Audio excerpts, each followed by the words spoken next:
All right, Art. Thank you so much. I'm such a huge fan. Oh, thank you. I love so many of your movies. You have you've directed so many different styles, It's and crazy. and I love them. I love all the ones I've seen. You've done so many, hmm but the Power Within. That movie. I love that movie, man. That movie. I love that movie so much. I renting it from the video store and even watching it today. I mean, it's so good. Thank you so much, brother. That one, believe it or not, still. I mean, I've done this for a little while. It's still one of my favorites. Still one of my favorites. You know. And with William Zabka, with like Cobra Kai and stuff. I mean, I'm sure like it will probably like gain some sort of like cult following, or even like more of a cult following than it already has. Yeah, William was phenomenal, phenomenal. Just a really, obviously a great actor, but just a great person overall. Really wonderful person to work with. So lucky to have him. How was his martial arts skills? Actually, he was really, really good. I'm telling you, we didn't I'm trying to think if we ever used any stunt doubles in that one for anything, but no, no, I don't. I'm trying to, and no, no, no. William was just phenomenal. Number one, he did all his own fighting and added to his choreography, and obviously T.J. Roberts is T.J. Roberts, but no, no, he was pretty good, really good then, man, really good then. And you've actually worked with two Karate Kid Yes. actors, because you Martin Cove and Crooked. Martin Cole, one of my buddies. Him and I, we've done probably about half a dozen films. I directed him in Crooked and The Chemist, which released as Assassin X. But I also, worked with him way back when in the PM days and To Be the Best and a couple other films. But I love him. We're buddies. I love Martin Cove. And another thing I really love about the Power Within is the Universal Studios stuff. Uh, We were so lucky at that time because Universal at that time wasn't allowing a lot of independents to shoot on their backlot. And our brilliant producers struck a deal that I'm telling you, it's unheard of. And not only that, they gave us a tram. So they let us go through a private tram through the rides, shooting everything. It was like a commercial. And then the scenes within the park, they supplied the food carts, everything. I'm telling you, man, it couldn't have been a more perfect situation and cost effective for us because they were, at that time they were affordable. oh, but yeah, it's just so because like the Jaws ride, you see the Back to the Future ride, like none of that stuff is there anymore. So it's so cool to see all that stuff. It was so fun. I got to tell you, it's so fun. I mean, I think we spent probably about 3, 4 days at Universal Studios, and it was one of the funnest shoots because again, you everywhere you look, it's Universal Studios. And yeah, yeah, we had T.J. Roberts, and the actress was brilliant too. Who his co-star was just amazing. Everyone on that cast was just. I was so. I got to tell you, brother, it was my first film and I was so lucky because PM really, Joseph Murphy and Rick Pepin really took care of me. They really gave me a great cast, gave me a good budget, but there are some funny stories about it. I'll get into it, but yeah, go ahead, brother. Go ahead. Keep away. Oh no, like I mean I want to hear him, man. The only other thing about it was like one of my favorite actresses, PJ Souls. Oh yeah, And PJ, then great. you worked with her on Little Bigfoot.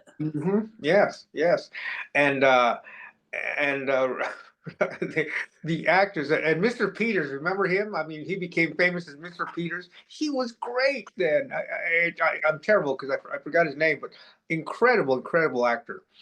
Um, but one of the stories is that the one of the producers he was very spot on to a lot of stuff that was happening at the time, and I don't know where, but he had he had heard or done research or whatever that that that animals were good in films, right? People have pet dogs, and so one day, believe it or not, one day we're shooting with two cameras throughout the shoot, and one day the DP comes up to me and says, "Art, they took back one of our cameras." I said, "Really? Wow. Okay. We'll shoot with one camera, no problem, no problem. We'll make it happen." And then the next thing you know, I see a monkey walking around the set. And it's like, what's that monkey doing here? Oh, the producer traded the camera for the monkey. So we that's how the monkey became part of the thing because they did research and they felt monkeys would be good. So we wrote a monkey into the movie. So I lost the camera, but I gained a monkey. That monkey was pretty it was It pretty was great. random. He was great. I think the hard part was, again, with monkeys, they tend to get erections a lot. So the first couple of days we had it without the diapers. Like, wait a minute, we're gonna get X-rated for this thing. So we had to put a diaper on him. Oh man. Oh, that's great, man. Imagine that, a monkey with an erection just walking around your set. It's like, come on, man, cover that up. Oh man, no, that's great. That's great. So so do you have any William Zabka stories from The Power Within? William Zabka, I mean, he was again. I think the thing that struck me the most, he was so, of course, because he had so much experience. He was so savvy. There were even scenes where he would improvise a lot, and then at one point he wanted to take advantage. We were shooting at the pier, and one of his appearances. So he pretty much he said, "Art, give me some I think crumbs, breadcrumbs, I think." So we went to craft service, got a lot of little breadcrumb type stuff, and he's at the pier, and then he throws it all down, and all of a sudden you see all these birds come in there, and then roll the camera. So then as he's coming through, all of a sudden these birds, and then they just go flying everywhere. It was really really cool, just visually. The guy was just so spot on, in his martial arts and his acting. And I told you, he improvised a lot of his own stuff and came up with that character that just really resonated. So such a cool guy, such a cool guy. And regarding T.J. Roberts, like I told you, we I spent so much time because I had worked with T.J. Roberts a couple of films before already. I did like two or three films with him, and and we wanted to really showcase his talents because the guy can act. He did gymnastics. He did martial arts. I mean, eventually, I think right after The Power Within, he got that deal with Saban, where he got the Ghost Rider. I think it was one of those. Mass Rider. Mask Rider. There you go, Mask Rider. Great kid, but there was one sequence in particular that really stands out because there's a scene in there. I think they're at a prom and these guys are attacking him. So he does one of these either triple or quadruple kicks in the air, right? And he could do it, but by the time we got to it, it was most of the day had gone, so he's really tired. But he tried, and I'm telling you, we must have done that about 8, 9 times. And he was literally in tears because he couldn't get it, and finally he got it. Finally he got it. And I just hugged him and held him tight because it was him that was pushing himself so hard. He wanted to do that so bad. And also in that same sequence, there's a point where he does a gymnastics where he flies over a bunch of guys, about 3 or 4 guys. And again, these films in those days, we didn't have CGI, and at that time we were low budget, and we had I think it was like a 16 day shoot. So we didn't have time to rig and stuff like that. And plus, he wanted to do his own stuff. So basically, what I did is had him literally do a gymnastics flip because he's supposed to fly over guys. But in order not to use a double, I set it up where we see him jump, we see him in the air, we see him landing, and the conviction shot is where we see the guys in the same shot, right? And again, I said, okay, guys, everybody get on your knees. They go, what do you mean, get on your knees? So literally, if you look at that film again, you'll see that we shot him almost from the waist up, and you see the guys, and they're just looking up as he flies over them, and it's so cool because you don't even notice it until you're looking for it. And that was it. We really cheated that shot so much, but I needed that conviction shot. I needed those guys in the shot with him flying over. No stunt double. It's all TJ. Oh, I mean, I was such a big fan of TJ as a kid because, like, The Power Within, Mass Rider, you Yeah. know, Yeah, he such a did. fan. Yeah, this kid, I tell you, his parents were really sweet people, but this kid was just, it's one of those things where it's almost like bred to be an action star. I mean, acting classes, gymnastics, martial arts, obviously, taekwondo, and he just really excelled. And he was such a good, unfortunately, it was sad that we lost touch, but I really, really cared for that kid a lot. He was really a good boy, good guy at the time, and eventually grew up into, I'm sure, a good person. Oh yeah. And what about Souls?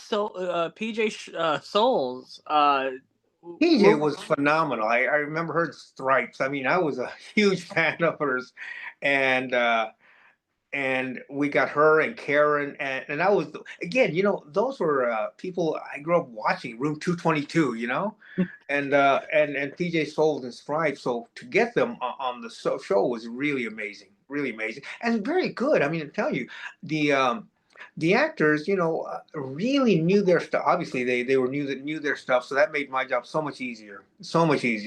Because every now and then, I've been directing a lot, and you run into actors that need a lot of pampering or a lot of direction, which is fine. I mean, I could work great either way. Well, these actors, it was my first film, but they were spot on.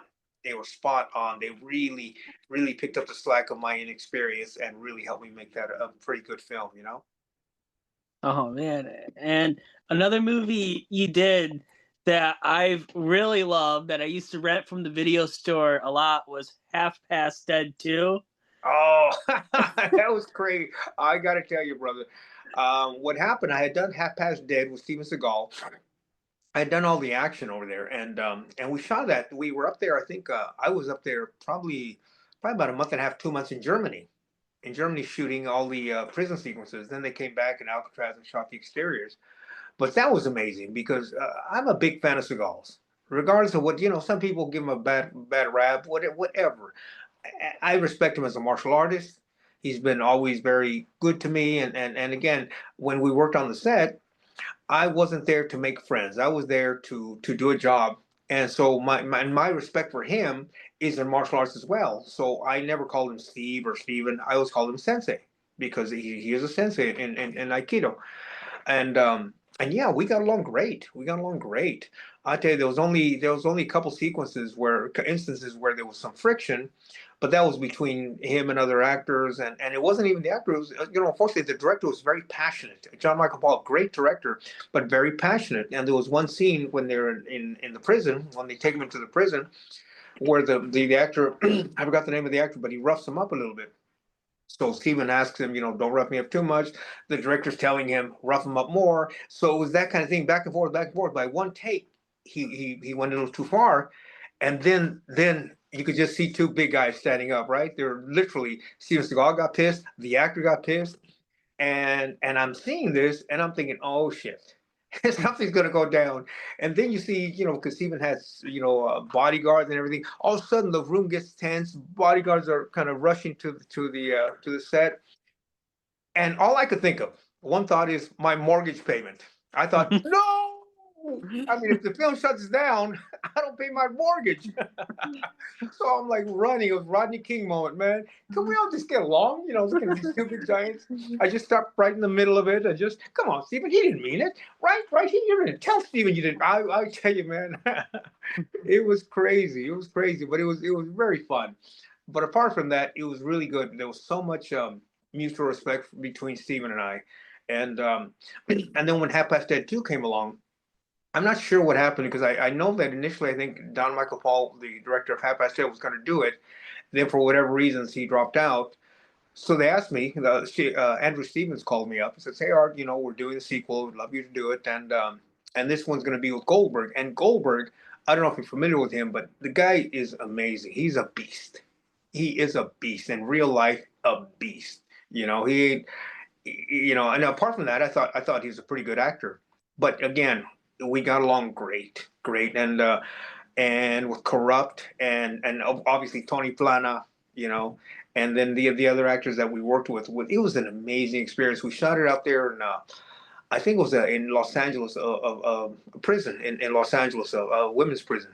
I think it was Sybil Brand. I'm not sure, But we spent all this time there, and it was an amazing experience, brother. It was amazing. I mean, all the stuntmen, actors, you know, I've never had any kind of really super bad experiences, and part of it is because of my martial arts background. Because again, I carry a certain gravitas when I walk on a set, and and that always helps. That always helps because there's a mutual respect. There's no challenging, and and with Goldberg, oh my God, I mean, if you see some of the fights he did, is the guy, it's scary. It's scary. The guy has so much control, and it was so safe. No one got hurt. Even when he did he's very famous for doing a spear, tackling you, right? So we had to do it. We had to do it. So we got really one of my friends, Esteban, a big stunt guy, and I told him, "Hey, you cool? We'll put mats down, but he's gonna spear you." He goes, "Bring it, bring it." And man, when you see it, I'm sure on film, obviously, it looks amazing. In life, in real life, it's scarier than heck when you see him, and when you see him fighting, just the kinetic energy and how he connects and I'm telling you, he is a scary guy. Nicest guy on the planet. Just don't get him mad. Uh, yeah, like Half Past Dead too, because I'm a big wrestling fan. So Oh yeah, seeing that in like the video store, yeah. I was like, yeah, I'm picking that one up. But I No, absolutely love that movie. that was fun. He's like I told you, just a nice guy. I've never because I worked with him. Obviously, the Ultimate Warrior before then, and the Ultimate Warrior, Jim Hellwig, God rest his soul. At that time, later on, I would see videos of him just very angry and stuff like that. But when I worked with him early on, he was great. He was like, he reminded me of Herman Munster. The Munster, because I tell you, he had this big laugh.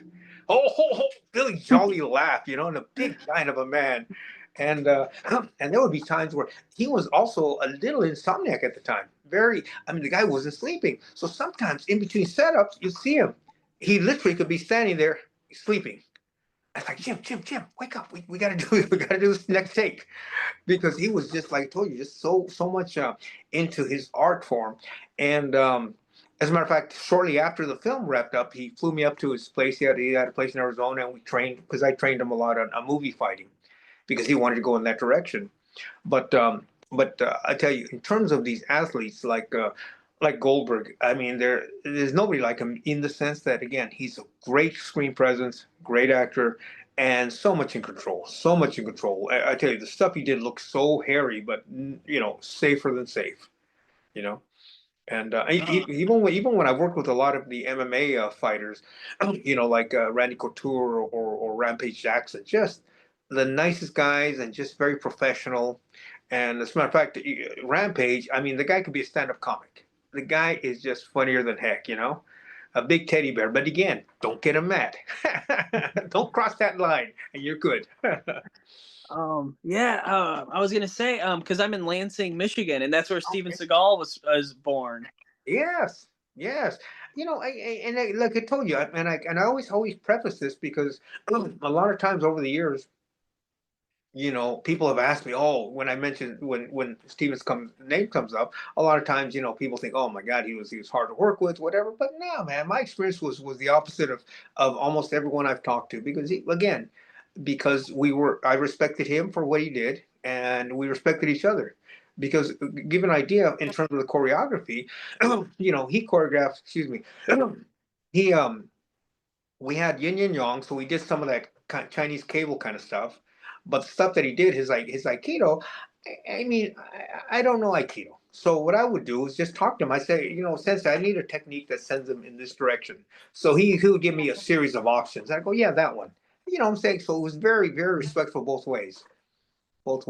And it was really, really wonderful to work with. Yeah, I had another guy on, and he worked with Seagal on a lot of Steven Seagal movies, and he's said that nothing but good things. He said good things about him too.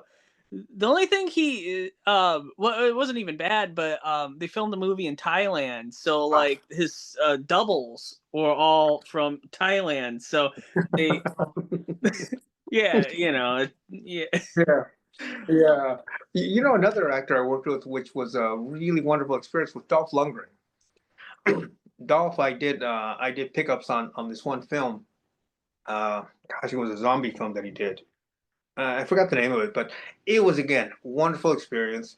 And what I did, and I'll share this with you only because a lot of people that I work with sometimes they get too comfortable in their positions and they think it's a very casual thing, but it's not to me. I'm very passionate in what I do, and I could joke around, but there's a point to my humor, and there's a point to everything I do.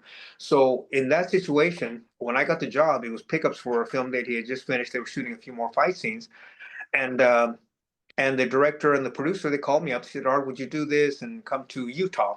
And I live in LA. So I said, absolutely.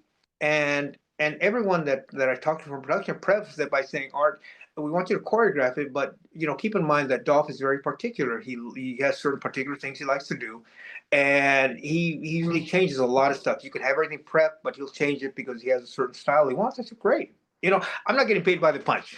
I'm cool with it. And so what I did, they flew me to Las Vegas and Nevada. So then from Nevada, I was going to take a car, which is an hour drive to Utah, and they flew his stunt double there, Tony Messenger, great guy too. And the stunt double was only used for like white masters. There's no point in using the main stars for that because we're coming close for the stars. And on that hour drive, instead of making small talk, I kept asking him because Tony had worked with him a lot. So in my mind, I'm thinking, okay, well, this guy's got insight and he's friends with Dolph. So okay, basically, my whole conversation was, what does Dolph like to do? I studied his films, but I also was picking the brain of the guy who's closest to him in the action. And so in that hour, I got like a whole masterclass on Dolph Lundgren's choreography. So when I put the moves together, I choreographed it. I literally drove down there, I choreographed it, put it on my iPhone, and again, the producer kept telling me, Art, don't take it personal. If Dolph changes everything, don't take it. I said, no, I'm cool. I'm cool. So Dolph's people call me. They go, hey, Dolph wants to have dinner with you and show him so you can show him the choreography for tomorrow's shoot. And I go there, and I thought it was just going to be Dolph and I, but no, it was Dolph, the director, and assistant, the producer. I mean, it was like six people looking at my little phone. And again, I want to preface this by telling you, I've gotten about five or six people telling me, don't take it personal. He's going to change everything. And here's what happened. He's looking at it, and then I see him get a smile on his face. And he starts saying, okay, well, I'm over here, and they're looking at it right in front of me. And he starts saying, well, you know what? We can add a line here. We can do this. We can do that. But not one thing he changed. He did not change one move, one kick, one punch. The only thing he did do was to make sure I knew what I was talking about because he asked me, he said, well, how many close-ups are you going to use in this fight? I said, I'm going to use 7 close-ups. And I explained to him which are the shots that I really was going to come in and tell the whole story, apart from the white masters. And that was it. That was it. He challenged me on one, and then I explained to him. Then he says, "Okay, you're right." Boom, and that was it. So we got along great. As a matter of fact, that one shoot, because we got along so good, he asked me to stay on for the next 3 or 4 days. So it was a great experience. And again, I tell you, I share this with you because I don't I don't put ego into anything. Everything's about passion and about, I know my job. My job is to, as a choreographer, like when I work with Don Wilson or TJ, as a choreographer, my job is to make you look great. As a director, it's to tell a great story and make everyone look great. And that's it. The Art Camacho, whatever, is behind here. You know, if I make a great film, that fulfills my ego. You know, I don't have to walk around like, no, this is my technique or this is my shot. Nah, you kidding me? I'm lucky to be where I am. Oh man, yeah, Dolph is great, man. I've heard lots of great things about him. He plays drums, actually. Really, I didn't know Yeah. that. He directed this movie, and in the movie he plays a drummer, and Oh, wow. I think he wanted to showcase his drumming skills, so that's why how he did it. Wow, that's cool. Another great actor I worked with, I don't know if you're familiar with him because he's not really known for action. He did a lot of rom-coms, and this was kind of his first foray into action films with Dermot Mulroney. My best friend's wedding. He was one of the leads in that, and that was his big thing. And he's done obviously several films, but again, a guy from beginning to end was so nice, so professional, and 98% of every we had fighting. It was a film that I did. It was called Ruthless. It's on Hulu right now, and we it's sort of like Taken, the Liam Neeson kind of thing, and we had probably about 3 4 fights in there, and this guy, phenomenal guy. I mean, all his fights. The only time we used the double was when I did a big slam onto the ground, which I that's common. But fighting, punching, everything you see, if you ever see a film, it's Dermot. I mean, he's punching and hitting and just amazing. And you know, I love that because I think people like Stallone or Tom Cruise set the bar so high, you know, because they do it. They, you know, I bow to those guys because they take their craft, actors and the action serious. You know, I've had actors come on set. Their first question, okay, who's going to do my fights? Who's my stunt double? It's like, you know, then I know, okay, this is the guy. Again, still not a problem. I'll make it work. But these guys, you know, they want to do it. They get into it, you know, and it's really exciting. And another movie you did that I really love is a Point Doom. Oh yeah, that was. I got to tell you, man, that was a crazy experience because we shot um, we shot Point Doom with Dave DeFalco, and you know, God, it was an ideal cast. I love.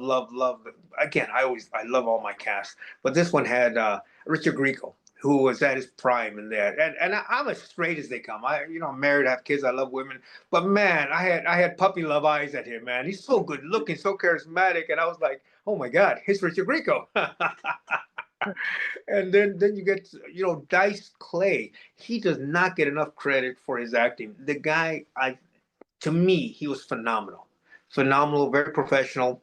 And here's the thing, you know, again, I heard different stories about him, but when him and I worked together, the thing was that we he told me, he says, look, Art, I'll give you everything. You're a pro. The only thing I'll ask you is don't call me, you know, crack of dawn and have me sitting around all day. I said, no, absolutely. I'll respect you for that. So I always had him there probably an hour before we would shoot him. And he would give his all, give his all. And the script wasn't as strong as it could have been. So what I would do, I would get Richard, especially the scenes with Richard and Dice, Andrew Dice Clay, and I'd get them in the trailer with my script supervisor, and I say, guys, here's the scene. Whatever the script, use what you can, but the most important thing is, look, this is where we're going, this is where we came from, this is what I need out of this scene. Have at it. And so they would literally, it's almost like an acting class. They would literally go at it and go back and forth, and my script advisor would take the notes and the revised dialogue. And to me, it was such a fun film, such a fun film. And of course, you know, the sexy ladies and everything else was really wonderful. But yeah, it's pretty good. But the funny thing was the producer, he's a funny guy, and I love him to death. He's a great producer, David Falco. At first, he didn't want, you know, too much action because he goes, we're not making an action film. We're making a drama. And, you know, we were going into it. I said, Dave, you don't have enough action in the film. And he goes, no, I know this much. He used to call me Macho. I know this. I know these things. Okay, great. We do the film. They cut it. They show it to distributors. The first question is, where's the action? You know, so we came back, and that's what we did the car chase in there. Put in the car chase and the big explosion and everything else. And that film did phenomenal, great numbers. And to me, it's a great film. I enjoyed the whole experience, and I thought it came out very polished, you know, and the songs and everything. It was pretty cool. It was a cool. Oh, well, I gotta ask, Sebastian Bach. Oh my God, yes, Sebastian, another guy. You know what? Thanks for my gosh. I tell you, man, I'm so brain fried because I've, you know, so many films. But Sebastian was awesome, awesome. I love that guy. He came in and he took it. He did his role so good, and apart from that, he again, like I was telling you about Jim Hellwig, the Warrior. He's like a big kid. All he wanted to do was go to Universal Studios to see the Marvel store, and he was into Marvel and all those comics. So we get into these conversations about that. And he was great, such a natural actor, you know. And then he went on to do a series, you know, great years later. But in a famous actor, and this I attribute to the producer Zach Galligan from the Goonies as a biker. We totally cast against type, and he fit. It fit. It was so cool. I mean, that's what I'm saying. To Dave, the producer's credit, he cast so much against type in some ways. And even what I did with the action on that one, there was a big shootout where they come and rob the bikers' place. It was very stylish, very stylish. You know, the way we did it, very desperado-ish. You know, it was very fun. It was very fun to do, and we actually shot in the place was, believe it or not, if you ever revisit that film, when you see the bikers' lair, we didn't do anything to it. That was a biker's lair. It was the Vagos. The Vagos let us use their we rented it from them, but we didn't touch a thing. It's like it's perfect the way it is, you know. And then in those days, not now so much, but in those days we actually used live gunfire effects, and those were really good times for that. Now it's been, I think the last film I did, the last I think the Wrecker that's going to come out hopefully later this year. We use live gunfire and a couple other films, but now a lot of them are opting to do the digital, and I'm not a big fan of that. I'm not a big fan.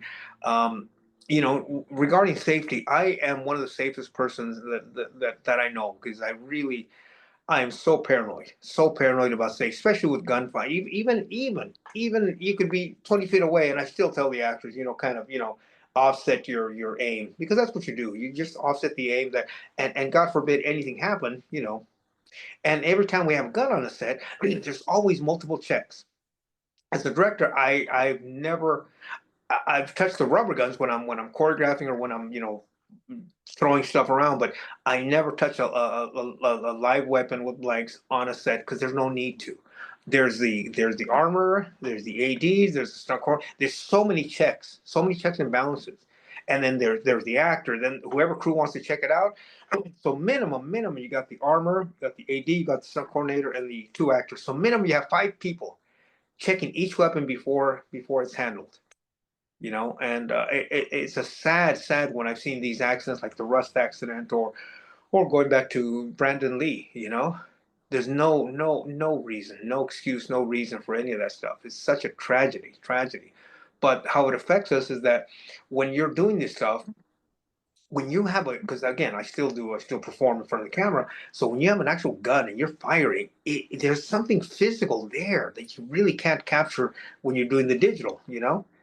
Of course, when you do John Wick style stuff, when you're doing this fight, of course you can't use live guns because it's coming in, but it's so quick you don't notice that there's no kickback on the gun. But if you're just shooting straight right and you can, I don't know, it's a feeling. It's a sad, but I wish we can at least keep the safeties in place and still use live gunfire. That's my favorite. I always opt for that. Oh yeah. And but yeah, you were talking about the music in Point Doom. Now the soundtrack, Motley Crue, Yep. Motorhead. I'm telling you, man, heavy metal galore, man. But again, at that time we got lucky because now some of those songs are so outrageous. In those days, I think we paid something like $5,000-$10,000 per song, and now it's obviously a hell of a lot more. But also the way it's broken down, you have to pay more because it's the publishing, the this right, the that right, and so that's why many of us opted not to because it's just way out of our expenses. But those songs and that film, I tell you, that film was a fun film to shoot. It was just, then again, the added scenes in that one were the iced tea. We brought him in for that. We literally, I remember when we got him because a nice guy. I love Ice T to death. But in those days, he was right before he went to do the cop series. Literally, that I forgot. The TV show he was on or is on. Yeah, is Law and Order, right? Yeah, Law and Order. So before he did that, he ours was one of the last shoots, and so we needed him. So we paid him to us an ungodly sum, but for the day. So I said for the day, my day in 8 hours, my day could be 24 hours. So we literally shot him in one day, and we put him in about a third of the movie. If you look at him, every scene that he's in was shot out in one day. And then the action sequence was so fun and so cool, with him and dying and getting shot. But that was a fun time, man. A friend of mine had a paper mill, and that's where we shot it. We had the paper mill scene. We had him behind at a train station. I'm telling you, man, we were. I said we got iced tea for the day. Let's use them.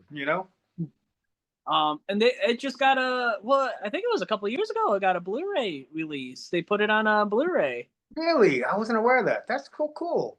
Yeah. That's so cool. I tell you, man, some of these films, that one, and then when I did Final Payback with again with Martin Cove and Richard Grieco, another fun experience because I give an idea. I did Point to him, and then Richard and I got along so well And then shortly thereafter, I got the funding, and it was less than Point Doom, but we got the funding for Final Payback. And I really wanted to use Richard, but I knew what he cost, and I didn't even want to insult him. I didn't want to take advantage of our friendship. And so we went to a couple of actors, and they turned it down. And then I get a call from Richard. He says, "Hey Art, I heard you're doing another film." I go, "Yeah, Richard, I am. It's very low budget. I don't want to, I don't want to take advantage of our friendship." And he goes, "Screw you, Art." He goes, "Send me the script. Let me look at the script." I said, "Okay, great, Richard, but I tell you, I don't have as much as we paid you on Point Doom." And he goes, "Let me see the script." So again, I sent him the script within 24 hours, 2 day, a day or two. He got back to me. I says, "Art, I love the script. I know you're an honest guy." So I told my agent that if you want me, I'll do it. And I know you're not going to rip me off. So whatever you have, let me know, and we'll do it. And he literally signed on there. He before he even knew what I was paying him. And he was such a good guy to work with. He brought so much. And even then I remember the actors. We had some gay people and actresses. The minute Richard walked on the set, they were like, I was swooning. It's like, oh, it's Richard Grieco. I'm telling you, man, the gay guys, the girls, everybody. Such a heartthrob, man. And Martin Cove in that film, he was going through some stuff, and he literally came so prepared. He did a lot of notes on his script because he's a really good actor, but also he wanted to make it his own. So one day he brings a box of stuff from his house, and he literally puts it in his apartment in the movie. And he made it so cool because he really, really owned that part, owned the role. And it's phenomenal. Phenomenal. Some of these experiences, Jeff, I can't tell you how blessed I am that when these actors give it their all like that, regardless of what you have. Yeah, like a lot of your movies, like the cast are like just stacked. They're crazy, you know. Oh Like, man. and you were talking about Ice-T. You worked with him on two movies, was it? Yeah, yeah, Ice-T, Gangland, and Point Two, Point Two. Yeah. I recently worked. I worked with, it's so funny because I was thinking back of, with Ice-T. I worked with Corrupt. I worked with Ja Rule. Last year, I think it was, I worked with Tyrese and Harvey Keitel, which was amazing. I worked with Harvey. What was really, really cool for me was even before we started shooting, because we shot it out in Vegas. He flew in a day early, for his role, and I set up a meeting just to have coffee with him. And I go and meet him at his hotel, and we didn't talk movie. We talked I think 10% movie and 90% about who we were. I wanted to get to know him as a person, and he wanted to get to know me as a person. And that was it. That was it. That's all we needed, because once we connected on a personal level, everything else flows. And it was a great cast. We worked with and my God, my on my bucket list was Danny Trejo, and I finally worked with him. And this guy was the sweetest guy, brilliant actor, brilliant instincts, but the sweetest guy to work with. A quick story about him is we're shooting at a cemetery, and it literally turned out to be my favorite scene in the movie. Like, I'll let you know once we get a release on the record, but. But we're shooting, and then so a van comes and picks the crew up to take them to base camp so they could have their lunch. And so Danny was waiting, and I had my car up there. So I said, Danny, get in my car. I'll drive us down there to base camp. He said, no problem. Okay. We get in the car, and as they were driving out, word had gotten out that Danny was there.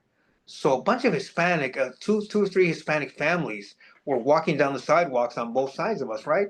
And they're looking and they're taking, iPhone pictures. And Danny tells me to stop the car. So I stop, and he gets out and he walks over to them, and he made sure each and every one of them got their selfies, signed whatever they wanted to sign. And even though he's late, he's hungry, he didn't care. And he told me, he goes, that's what I do it for. I mean, these people come to see me, come to see me, and I owe them that. And that's how humble he is. As successful as he is, he's still as humble as all heck. Because he wanted to make sure everybody got their pictures, autographs, and then he got back in the car with me, and then we went to go have lunch. And that, to me, my God, it internally it brought me to tears, because that's a human. That's a human. That's somebody I love and respect. Oh man, yeah, he's great, man. He's such a great guy. Yeah. And then when he gets into his fucking badass mode, I actually had him. I had him do a fight with him, man. I had him do a fight. I wasn't going to use stunt though. I told Danny, You know, we got to do it. It's an Art Camacho film. You're Machete. You got to fight. No stunt doubles here, brother. He kicked butt, man. He kicked butt. He's so funny, man. Oh, and then I also love Confessions of a Pit Fighter. Oh yeah, yeah. That one. I'll give you an idea on that one. It was, I think, Rampage's first action film. So I was teaching him how to, how to film fight, and the guy was great. It was so cool.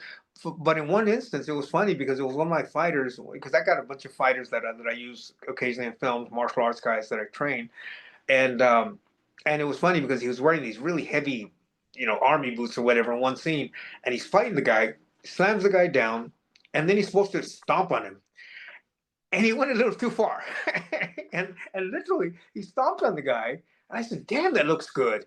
And then the guy gets up, and you see this big boot mark. I mean, literally in his skin, all the ridges and everything from these combat boots. It's like Rampage, you almost broke him. But that one was crazy because even one night on there was a big. It was the opening of towards the opening of the film where we had all these gangbangers fighting, and there was pit fighting in the middle.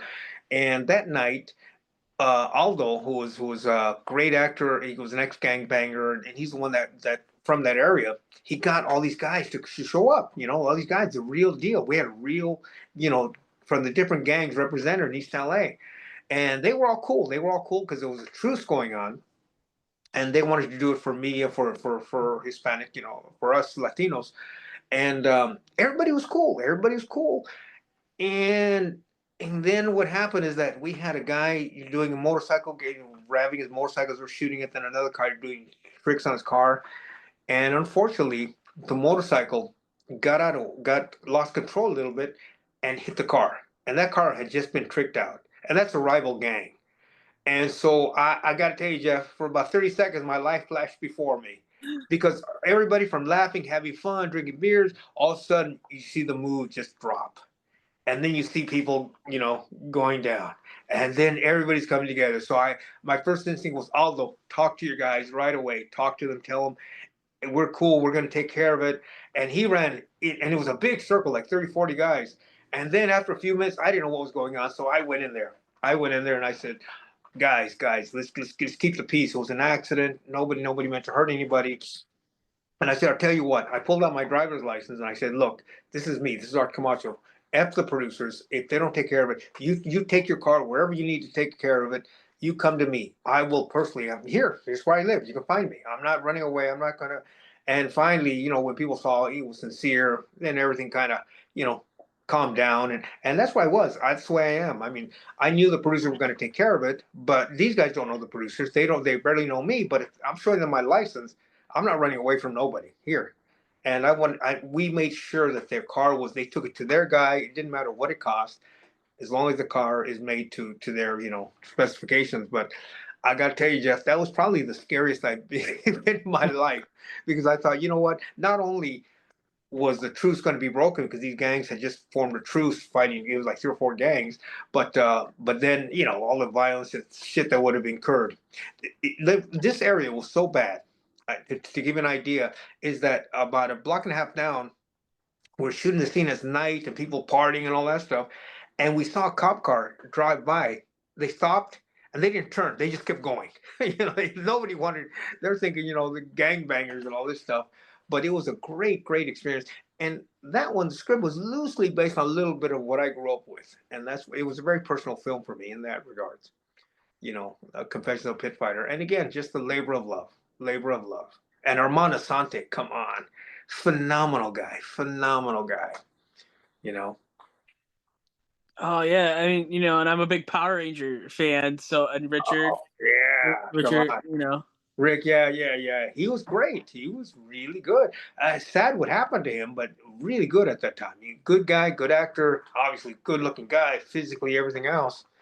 But yeah, yeah, I'm telling you, with the cast, we had Armand, we had obviously Rampage, and then Richard Hurd, which is a great, great, great character actor, who played the priest in there, and then uh, Hector Echavarria, who did a lot of his own stuff. But again, another one. That one was challenging, but fun and rewarding in some way. Very, very good. It was a very, very thoughtful film. You know. Yeah, and then I was also gonna ask, you worked with Don the Dragon Wilson so many times. Do you have a favorite I one that you worked on? Well, it's so funny. Every time I keep thinking of different ones. One in particular, we did a film. I think it was Operation Cobra, and Don by that point he had started working with different people, different choreographers. So I mean, we're cool. Never had a falling out. But he just went a different direction. And I get a call. It's Fourth of July. I'm at home with my family, and I knew he had gone to India to shoot a film.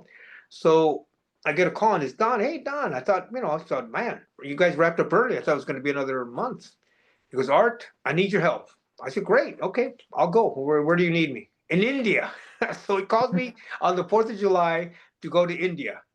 And a week later, I was on a plane to India for Don Wilson. No pay, no nothing. I just said, my friend needs help. And we get down there. And the first night, literally, no sooner had I put down my luggage in my room than they took me to set. And it's a 12-hour difference. So it's like midnight over there, 12 here, whatever. I get to set, and there's like these 10 Indian stunt guys, and they're all, I'm the shortest guy there. They're bigger than me, and uh, and I said I was so tired, Jeff. I was just drained, tired, jet lagged. So I'm just getting down to business. I'm not even niceties. It's like, hey, guys, I'm Art Camacho. I'm the choreographer of fights. Okay, I want you to come over here. I want you to grab me. And as I'm talking through, trying to get these guys to do the choreography just real quick, and they're all standing there. Nobody moves, and they're just doing this. And I say, you know what? I said, no, guys, listen to me. I want you to grab me and do this, and then and again, nobody's moving. So now I'm jet lagged, tired. Now I'm getting pissed. I'm saying, what the f's going on here? So I said, listen to me. You have to do. I mean, literally, you're hired to do this. I'm the choreographer. You're going to do what I tell you to do. And then one guy's doing this to me. So I literally, physically, and I've never done this in my fucking life. I'm going to get killed one day. So I said, yes, you were. Right when I was going to reach for his chin, the AD comes and pulls me back. He says, Art, Art, Art. You go, what? What? These guys aren't doing shit. I'm asking them to do, what I need them to do. And he goes, no, no. They're saying yes. This means yes. They're just giving, they're waiting for you to give them permission to start moving. I was like, oh my God. Sorry, guys. I'm sorry. So I'm hugging them. Okay, guys. Okay, you have permission. So then we start, but I'm thinking they're all this mutiny on the first day of shooting. And it was crazy. It was a fun set because these people gave it their all. I've never worked with a more dedicated group of individuals than I did in India. Because again, they're working at the time there was like the exchange rate was 30 rupees per dollar. And these guys are doing stunts for 90 rupees a day. So $3 a day. Imagine that. They're falling off of buildings and they're doing everything. And they just, they were so excited to work with us and the best of the best. I mean, they really gave it their all. And it was a fun film to work with. And my first real experience with Don was working on a film called Ring of Fire 2. I think it was Ring of Fire 2. That's when, I worked with him a couple films before, but I was still trying to feel my way out, feel my way around Don, seeing what he liked to do, seeing what he didn't like to do. And so that was my homage to Bruce Lee. I said, you know what? Let's just throw caution to the wind. Let's do it. We're gonna commit. Let's make this badass.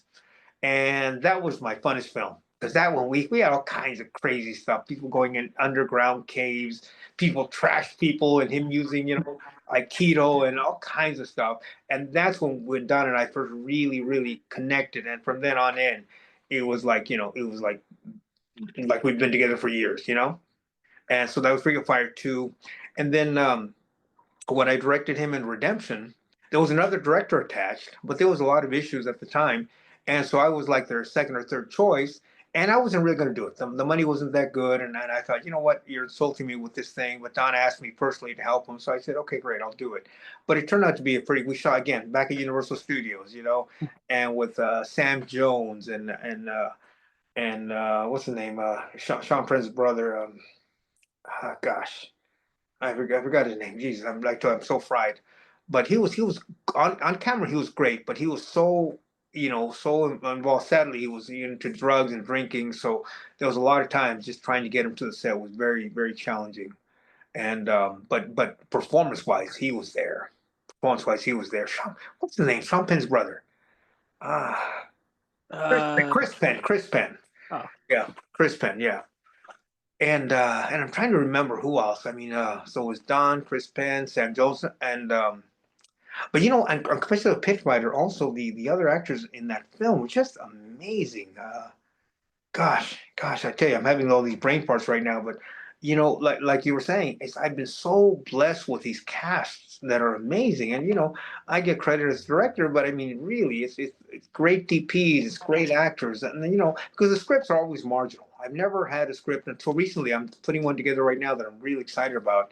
That I'll let you know once we get it locked in. But it's my first western. I wrote a western, and we're talking to some big people about it. But the scripts are usually, I always start with the script and tell the actors, let's create from there. But on this script, it's so well done, so well written that it's like there on the page. And it's like, wow, I can't wait to direct, you know, this film. But yeah, well done. You know, I tell you, we did um, so many films. I mean, you know, gosh, the Ring of Fire ones. We did a couple of Corman ones. You know, the gosh, what were the Corman ones? I'm trying to. I tell you, and I apologize, Jeff. I'm just so fried, man. I'm having a brain freeze here, but there was some where we would have when we did a film called Grid Runners with Andrew Stevens. A great, you know, that was one where one day we worked on probably I think it was like 22 hours straight.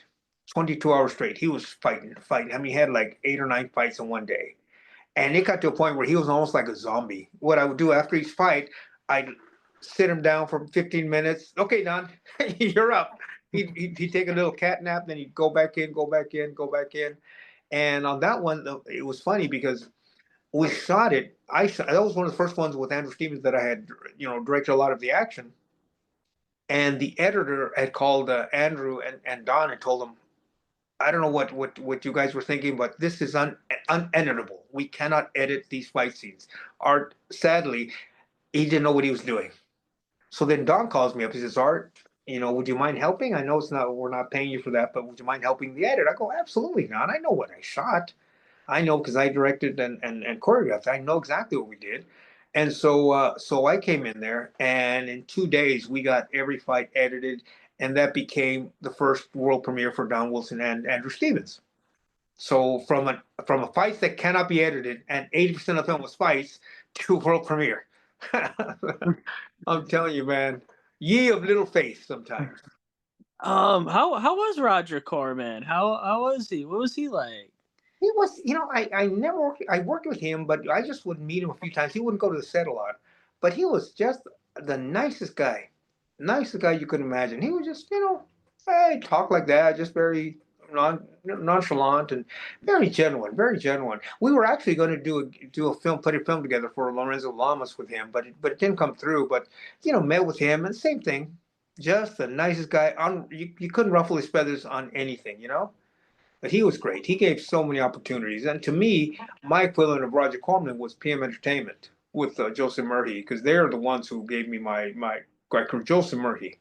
Literally, I'll be honest with you, I wouldn't be sitting here right now with this body of work without Joseph Murphy. He gave me my first choreography gig. He gave me my first SAG card, my SAG card, and he gave me my first directing gig. I mean, he really shoots from the hip. He's just the kind of guy that, you know, one day I was working with him, I think on one of the Magic Kid movies, and and we were doing this big karate scene, and I had prepped it so well, and even though I didn't know what I was doing, the AD told me, he says, "Look, it's a big karate scene. Joseph doesn't wouldn't know how to shoot it, just in case. Why don't you have something prepped? Because I don't know if Joseph would." And so I still have it to this day. This was 1990. 91 or 92, right? And I still have it. I put together a 4-page schematic. I said, okay, well, we'll have X's and O. These are karate kids and white gis and blue gis. And I really laid out the whole scenario for this karate scene. And even camera moves. I didn't know what the hell I was doing, but I put camera A comes here, camera B comes here. Then we do this, then we, you know, but all on paper. And I brought it to Joseph, and I showed it to him. I said, Joseph, I don't know if you have an idea of what you're going to do with the tournament, but here's just a suggestion. And he looked at it and he kind of smirked and laughed. And I thought, oh, son of a bitch, he's making fun of me. He's laughing at me. I busted my butt all night trying to prepare this for him. And so I take my papers, and no, he kept them there. No, I took them. I took them back, and and I walked out in the balcony because we're shooting in a mansion. And then he walks out of the office after his meeting, and he looked at me, and I'm looking down at the thing, and he says, "Art, do you want to direct films?" And I thought, now you're adding, salt to an open wound. You laugh at me for the preparation. Now you're saying, do you want to direct films? Come on. I said, yeah, sure. And that was it, right? No, no more. I was pissed. I thought, you know what? This guy's making fun of me. Screw it. I'm just going to do my job. Just, stick to the grind. A few days later, I get a call from his secretary saying, Mr. Camacho, Joseph is available to meet on Wednesday. I go, Wednesday for what? Well, for the film you're going to direct for us. So literally in that meeting, from that action, I became a director. How crazy, huh? Oh man, yeah. You know, I never thought about directing until that point when he asked me if I wanted to direct. And I answered him because I thought he was just bullshitting me. I thought he was just, screwing with me, to be honest with you.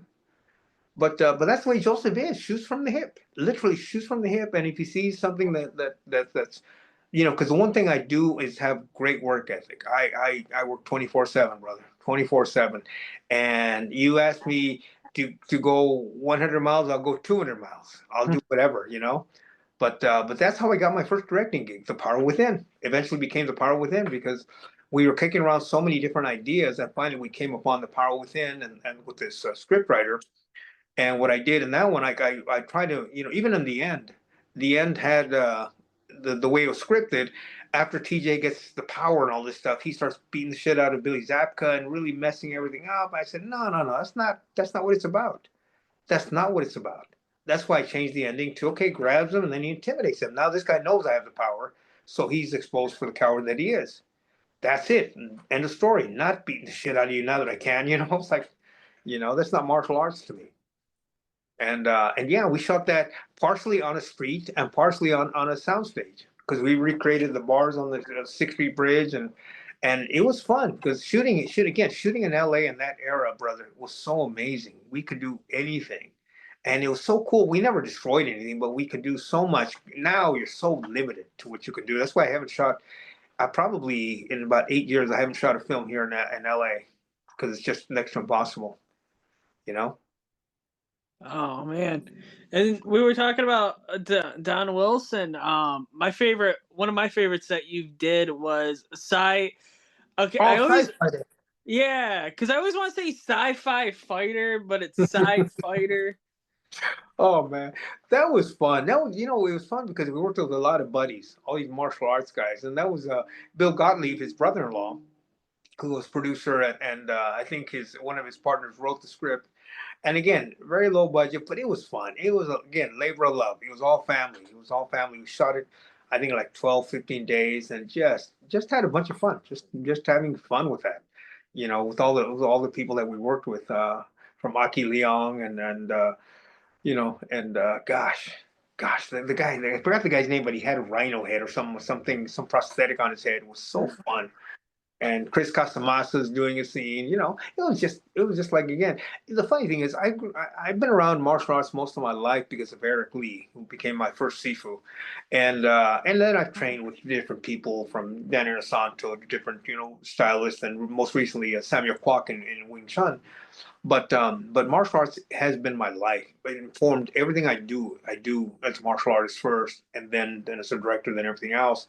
And so whenever I get to work with Don or Cynthia or Olivia Gruner or Steven Seagal, to me it's just like a kid in a candy store.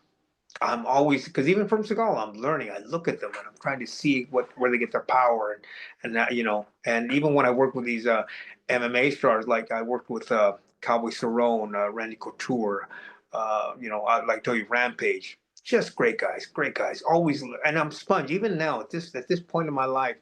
I'm still learning. I'm still a student. I'm still a white belt, and I really always want to learn from different masters. And that's my mindset. Oh man, but Rothrock, Uh, working with her. it's insane because she's number one. She's the sweetest girl lady you can ever find. Very sweet, very sweet.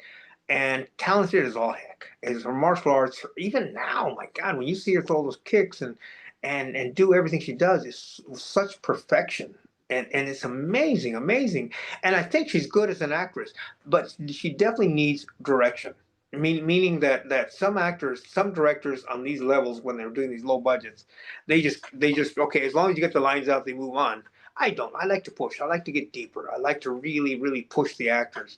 Like for instance, when I work with the Harveys, they already know Harvey Keitel. They know their craft, and not that the other actors don't know their craft, but some people need to be directed. Some people need to really be pushed, and I like to do that. With Don as a director, I always pushed him. As a fighter on film, I always pushed him. I always pushed him. And because my method of working, I just came back. I think I told you prior to us meeting is I just came back from Mississippi, where I worked on an action film up there, and it was the same thing. It was the same thing. Sean Riggs was an amazing actor and great screen fighter. Again, I pushed him beyond his comfort level. As an actor, we brought out the really good, strong, sensitive scenes, and then as a fighter, I really kept pushing, pushing, pushing. I'm like a boot camp sergeant. It's like rah, punch, hit, blah, blah, blah, blah, blah, and just with such precision. And then sometimes I move the camera. Sometimes I'll grab the camera, I'll shoot myself, but when you got good camera guys, you just kind of maneuver them. Look, here's where you need to be, and you know, and after the take, and then it's like, hey guys, and then it's like, it's like the Hulk, and then Dave Banner, or whatever. But I tell you, with Sci-Fighter, it was crazy because we had all these martial artists and they were doing all their thing, and then with Cynthia, I'm telling you, man, I've worked with her several times, and believe it or not, at first, the first time we ever worked together, she did not want me to work with her. She did not. The word came back because it was a PM film, and she was going to get James Liu and somebody else, and basically they tried almost everybody in town but they were all on other projects. But it was Richard Norton who just said, "Hey, Cynthia, give Art a shot. He's a good guy," and it became instant friends, man. I love her, and I understand. I understand. I mean, she has a certain look that she wants to get across, and absolutely, absolutely, you got to be comfortable with who's choreographing you. And but then we've done several films. Even the one I forgot the name. It came out with Blonde Fury. I think it was called Blonde Fury, or it was um it was released as Blonde Fury. Then it changed the name. But working with her and Eric Lee and another Chinese choreographer was amazing. It was amazing. It was really fun to do. And I still get fun in front of the camera every now and then. 2 years ago, I was in front of the camera in the Western, which I played a Comanchero with a knife fight, and fun. I get to play. That's playtime for me because it's very fun. It's very therapeutic. Yeah, and then you were talking about that Western. I mean, Westerns are coming back. I think so. I think so. This one, believe it or not, it came about because I was thinking about brothers. I don't know why. One day I was thinking about two brothers, and how they you could grow up in the same family but be total polar opposites. And that's what happened is that in the story, because I wrote the story and co-wrote the script with my writing partner, and it's a story about two brothers that at the break of the start of the Civil War, one fought for the Union and one fought for the Confederacy. And then throughout this whole journey, while they're separate fighting, their parents get killed. And then one of the older brother who fought for the Union carries this guilt with him, and he becomes like a train robber. And so his whole thing is trying to find. At one point in the movie, he basically isolates himself from everything, goes to retire on his family ranch, and he's brought back into the fray because his brother's going to be hanged for being a horse thief, and so he reluctantly goes to save his brother. So that's kind of a gist of the movie. It's very strong, and we're looking at some really good actors. Keep our fingers crossed because I'm telling you, this one could be a big one.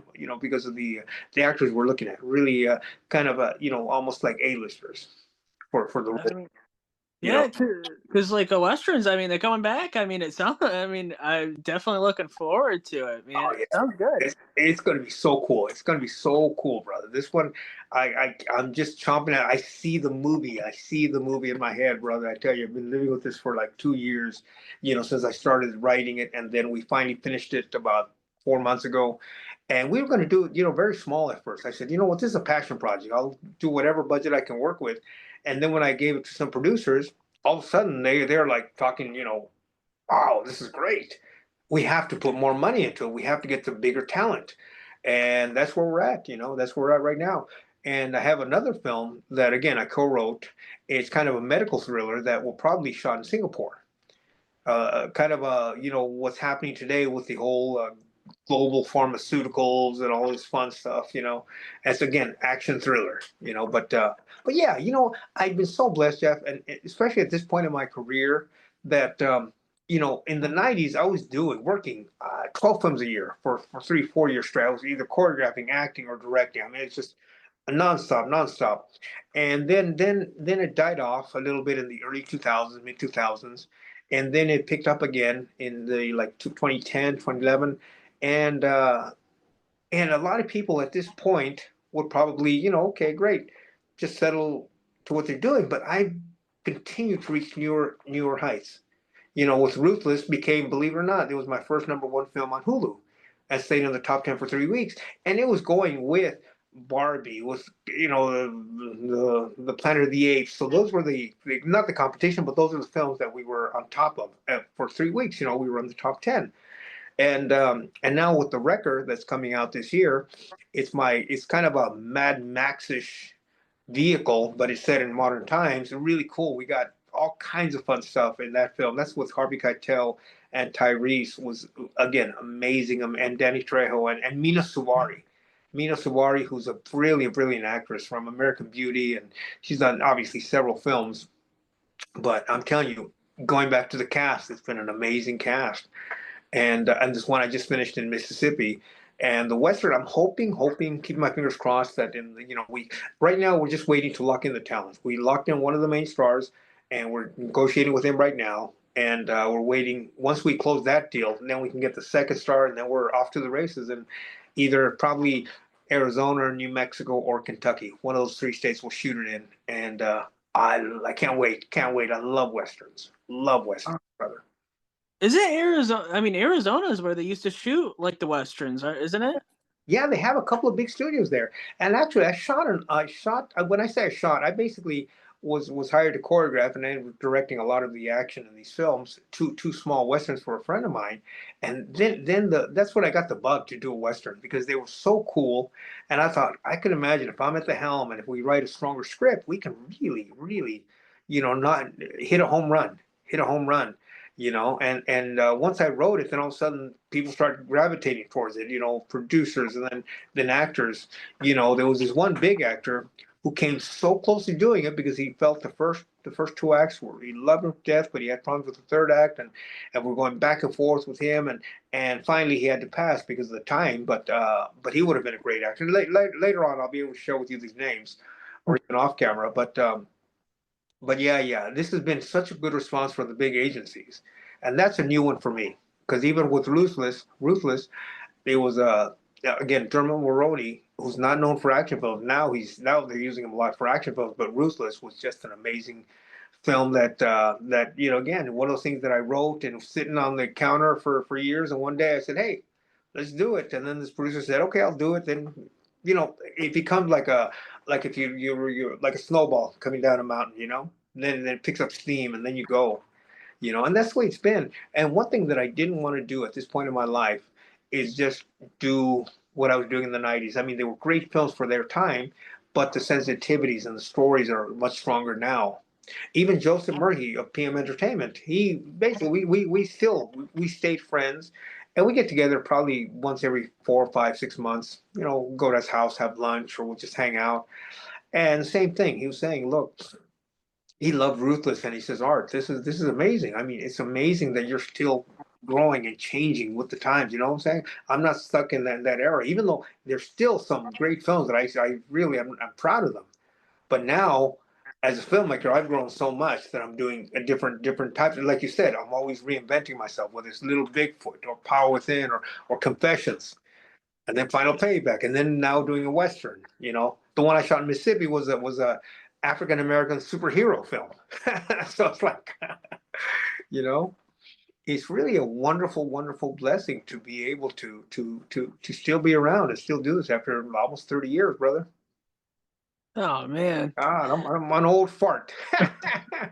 Uh, but you know, I mean, I think this has been so cool. I'm such a huge fan. I Oh, mean, just like you know, like looking at like your IMDb, and I'm like, oh man, I love you know, like from renting all these movies that you've done. You know, it's just it's so cool that you would do this, man. thank you, brothers. Thank you. It means a lot to me. Thank you, Jeff. Really appreciate you. Seriously. Um, because I'm telling you, brother, I I'm still this little fat kid from the barrio, just kind of, hoping to live the next day, and on the outside looking in. When I was working with Danny Trejo, when I was working with Tyrese, all these guys, I'm like a little kid in a candy store. It's like, holy shit, pinch me, you know?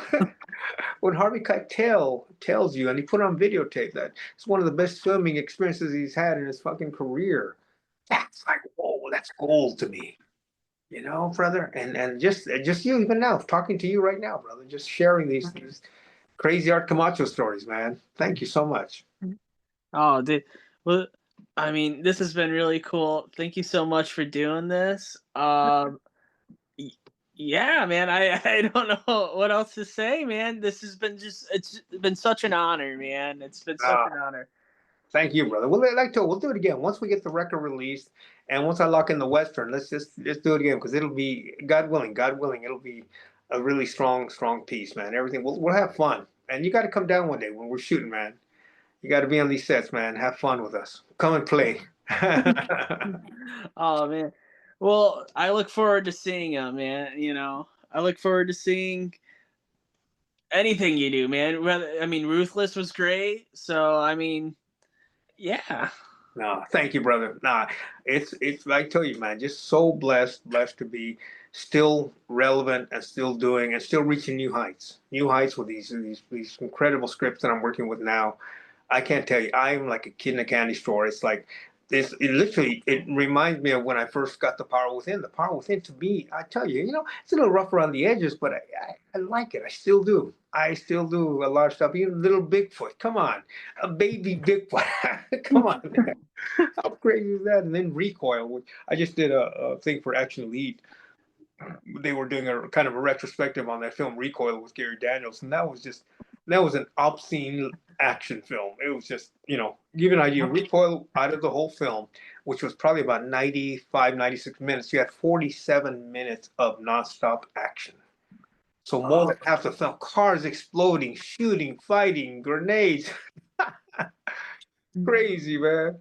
Yeah, man, I can't believe I didn't ask about Gary Daniels. What was it like working with Gary?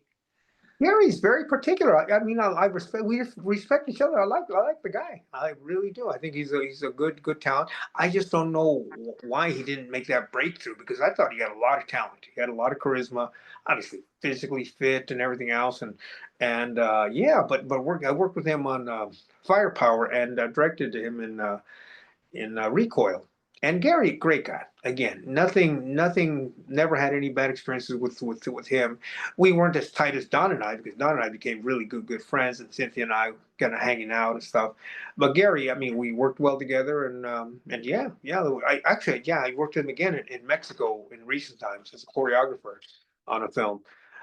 But yeah, the guy, number one, physically can do stuff that's amazing. I'm telling you, even today, I'm talking about 2 years ago, 3 years ago when I worked with him, he still does those aerial kicks and does all that fun stuff, man. He's great. He's got great screen presence, a great actor.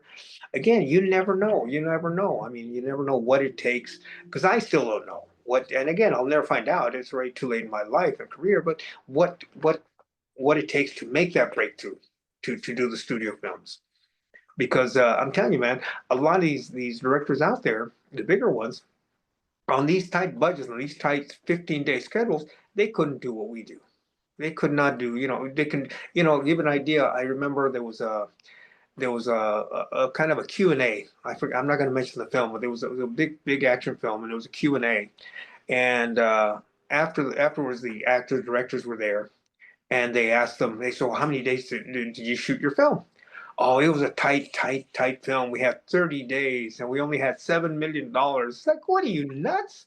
7 million, 30 days, and that's tight? Again, we do films for $500,000, 12 days, 50 days, Don't give me the $7 million and 30 days. My God, you should the Bible in 30 days, man. You know.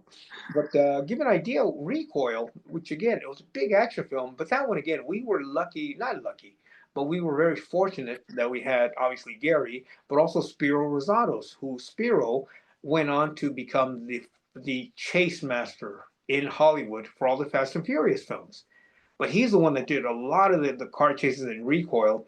And on that film, even though we had 15 days to shoot it, we had literally 3 units going on simultaneously. Spiro had his own unit. He had cameras, cars, his own unit. Then I had two. I had one unit and a skeleton unit. So I would be shooting a scene inside a bank, cut. Then I'd run outside the bank, shoot the shootout, go back inside the bank. I was running two small units, and he was running one unit. So every day we're running 3 units for 15 days. That was crazy. That was crazy. Like, you talk about adrenaline rush. That's a rush, brother. When you're having to direct two like two. I'm inside the bank and cut. Run outside. Okay, set up the and action bomb. Guys blow up, explosions and cut, and then go back in. Okay, set it. You know.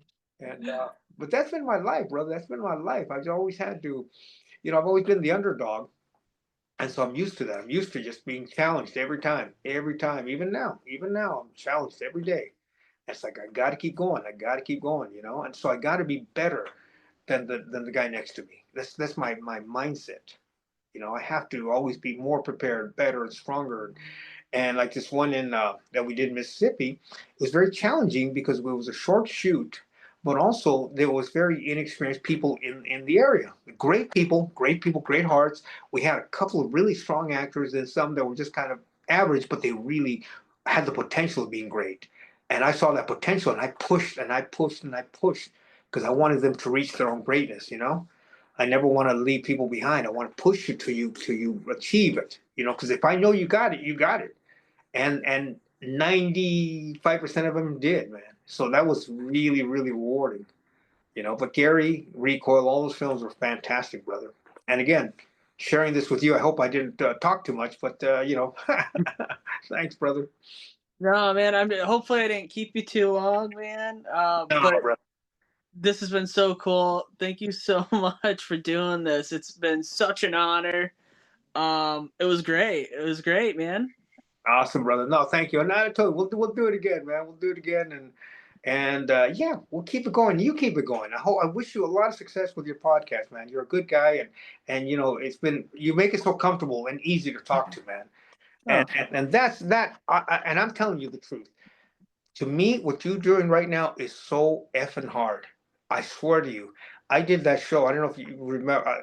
It was on El Rey called the Camacho Experiment, where oh, I was in your seat interviewing people.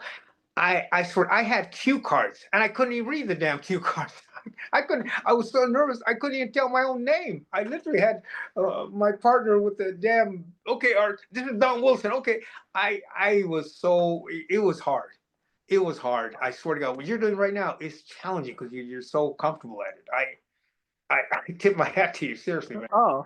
Well, thank you. I mean that means a lot, man. I'm serious. I'm not kidding you, brother. I know. I've been there because this was a show for El Rey Network. It was a interview show, and yeah, they wanted me to play the host as well. I didn't want to do it, but then I went kicking and screaming and did it. But man, was that challenging.